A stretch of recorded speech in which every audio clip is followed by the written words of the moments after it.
जय भीम साथियों। 1996 का लोकसभा इलेक्शन, पंजाब में अकाली दल और बसपा का हुआ गठबंधन 13 में से 11 सीटें जीती।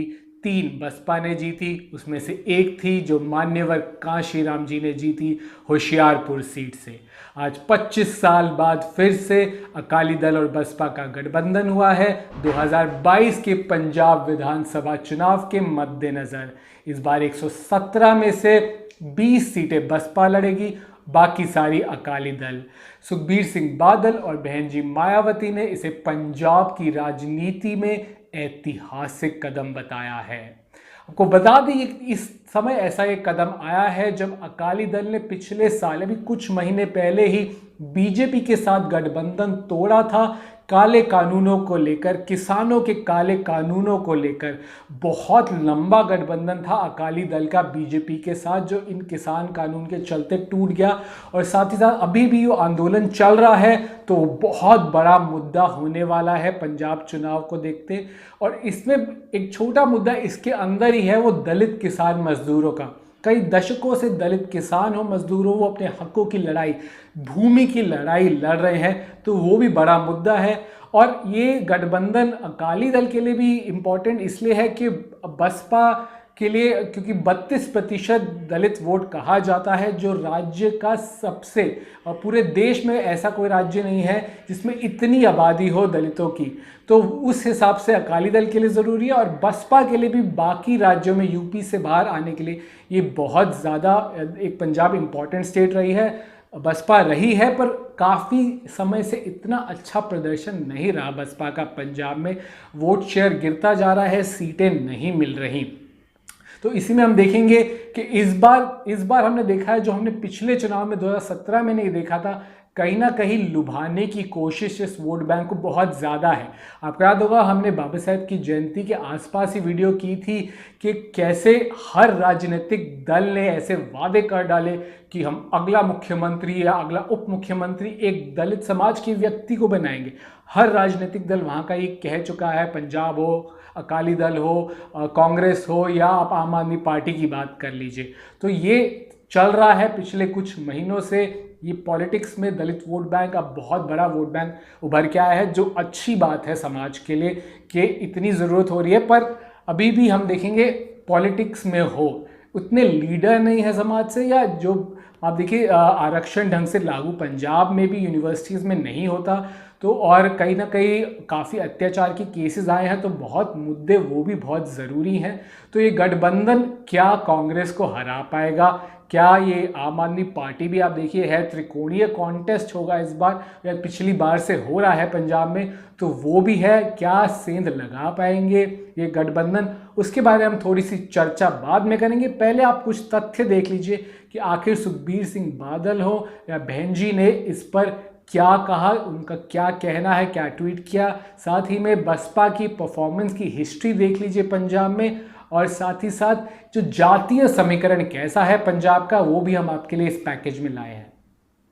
बीएसपी सुप्रीमो मायावती ने ट्वीट किया है कि पंजाब में आज शिरोमणि अकाली दल और बहुजन समाज पार्टी द्वारा घोषित गठबंधन एक नया राजनीतिक व सामाजिक पहल है, जो निश्चय ही यहाँ राज्य में जनता के बहुप्रतीक्षित विकास, प्रगति और खुशहाली के नए युग की शुरुआत करेगा। इस ऐतिहासिक कदम के लिए लोगों को हार्दिक बधाई और शुभकामनाएं। वैसे तो पंजाब में समाज का हर तबका कांग्रेस पार्टी के शासन में यहाँ व्याप्त गरीबी, भ्रष्टाचार और बेरोजगारी आदि से जूझ रहा है, लेकिन इसकी सबसे ज़्यादा मार दलितों, किसानों, युवाओं और महिलाओं आदि पर पड़ रही है, जिससे मुक्ति पाने के लिए अपने इस गठबंधन को कामयाब बनाना बहुत ज़रूरी है। साथ ही पंजाब की समस्त जनता से पुरजोर अपील है कि वे अकाली दल व बीएसपी के बीच हुआ इस ऐतिहासिक गठबंधन को अपना पूर्ण समर्थन देते हुए यहाँ सन 2022 के प्रारंभ में ही होने वाले विधानसभा आम चुनाव में इस गठबंधन की सरकार बनवाने में पूरे जी जान से अभी से ही जुट जाएं। अकाली दल के अध्यक्ष सुखबीर सिंह बादल ने कहा है कि पंजाब की राजनीति में नया दिन है। अकाली दल 100 साल पुरानी पार्टी, जो हमेशा किसानों, व्यापारियों और गरीब तबके के हितों के लिए काम करती है, ने बसपा के साथ गठबंधन किया है, जो मिट्टी के पंजाबी सपूत साहिब कांशीराम जी और उनके योग्य उत्तराधिकारी बहन मायावती जी की पार्टी है। बसपा के विधानसभा चुनाव में सबसे अच्छा प्रदर्शन 1992 के विधानसभा चुनावों में किया था, जब पार्टी 105 सीटों पर चुनाव लड़ी थी और उसने 9 सीटें जीती थी। उस चुनाव में बसपा ने 16.3% वोट पाए थे, पर उसके बाद से लगातार वोट प्रतिशत गिरता गया और 2017 के पिछले विधानसभा चुनाव में केवल 1.5% वोट मिले बसपा को। कुल 111 सीटों पर चुनाव लड़ी थी बसपा, जीतना तो दूर, बसपा का कोई भी उम्मीदवार दूसरे या तीसरे नंबर पर भी नहीं था। हालांकि 2019 लोकसभा चुनाव में बसपा का प्रदर्शन कुछ बेहतर हुआ। बसपा ने 3.5% वोट हासिल किया। भले ही एक भी सीट नहीं जीत पाई थी, लेकिन उसने आम आदमी पार्टी से भी बेहतर प्रदर्शन कर तीसरा स्थान हासिल किया और कई लोगों को चौंका दिया। जैसे हमने बताया कि देश में सबसे ज़्यादा 32% आबादी जो दलित आबादी पंजाब में रहती है, वो आबादी अलग अलग वर्गों में बटी हुई है। यहाँ रविदासिया और वाल्मीकि दो बड़े वर्ग हैं दलित समुदाय के। देहात में रहने वाले दलित वोटरों में एक बड़ा हिस्सा डेरों से भी जुड़ा हुआ है। ऐसे में चुनाव के वक्त ये डेरे अहम भूमिका निभाते हैं। महत्वपूर्ण बात है कि दोआबा की बेल्ट में जो दलित हैं वो पंजाब के दूसरे हिस्सों से अलग हैं।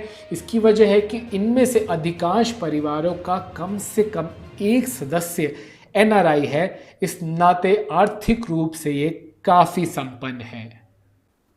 तो बसपा की जीत के लिए पॉजिटिव तो यही है कि अकाली दल के साथ जो गठबंधन है, यहाँ पे कांग्रेस और आम आदमी पार्टी अभी भी ऐसे बहुत स्ट्रांग नहीं कोई दिख रहा कि किसकी तरफ लहर हो, ऐसा कुछ नहीं है। कांग्रेस में खुद आंतरिक कॉन्फ्लिक्ट बहुत ज़्यादा है। नवजोत सिंह सिद्धू और कैप्टन में ठनी हुई है। साथ में एंटी इनकम्बेंसी जो विरोधी लहर है वो भी कांग्रेस के खिलाफ है, क्योंकि कुछ खास काम नहीं किया।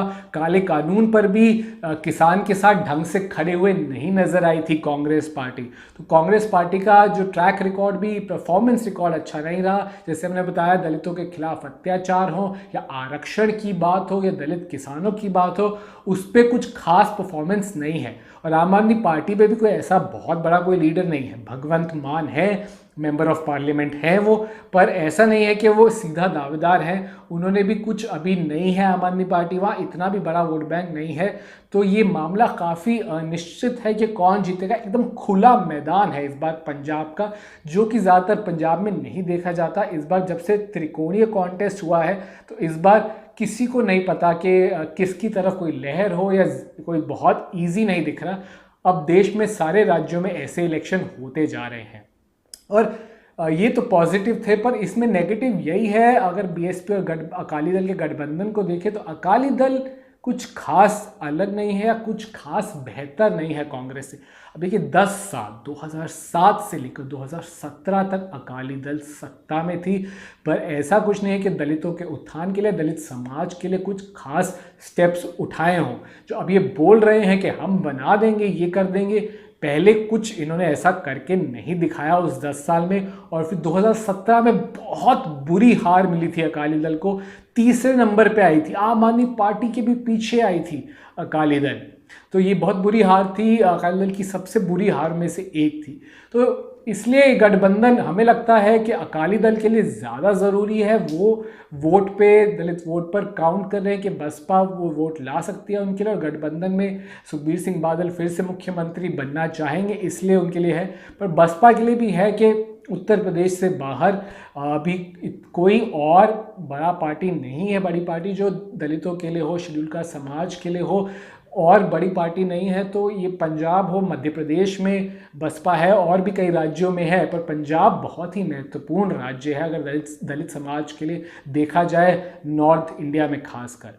तो काफ़ी इंटरेस्टिंग होने वाला है। हम देखेंगे क्या लगा पाते हैं। तो बहुत इंटरेस्टिंग होगा कि क्या जो समीकरण बनते हैं, क्या मुद्दे बनेंगे, किस हिसाब से, पर वो हम देखेंगे, क्योंकि अभी भी काफ़ी महीने हम रहेंगे यहाँ पर। आप इस वीडियो को ज़्यादा से ज़्यादा शेयर कीजिए। ये हमने आपके लिए खास लंबा विश्लेषण लाए हैं, सबसे लंबा विश्लेषण। आप न्यूज़वीक पे बेस्ट विश्लेषण देखेंगे, तो आप हमारे साथ बने रहिए। हम भी आपको इस पे जो डेवलपमेंट्स होंगी, कौन इलेक्शन लड़ेंगे, कौन लीडर्स होंगे बसपा से, वो बताते रहेंगे। तो आप हमारे साथ जुड़े रहिए, हमारे चैनल को सब्सक्राइब ज़रूर कीजिए, बेल आइकन दबाइए तुरंत नोटिफिकेशन पाने के लिए। आप चाहे तो हमें फेसबुक, ट्विटर और इंस्टाग्राम पर भी फॉलो कर सकते हैं। हम वहाँ भी @TheNewsBeak की तरफ से बहुत सक्रिय ज़रूर रहते हैं। जय भीम।